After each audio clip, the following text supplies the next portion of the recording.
Sound ತೆಗಿಬೇಕಾಗತ್ತೆ ನಾನು ಇದರಿಂದ. Hello ಏಯ್ ಸೌಂಡ್ ತೆಗಿತೀನಿ ಅದ್ರ ಬೇಡ.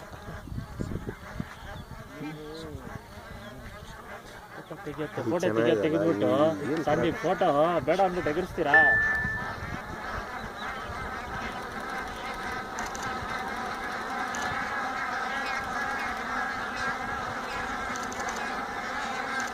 ಎಲ್ಲ ಹೇಳ್ತಾ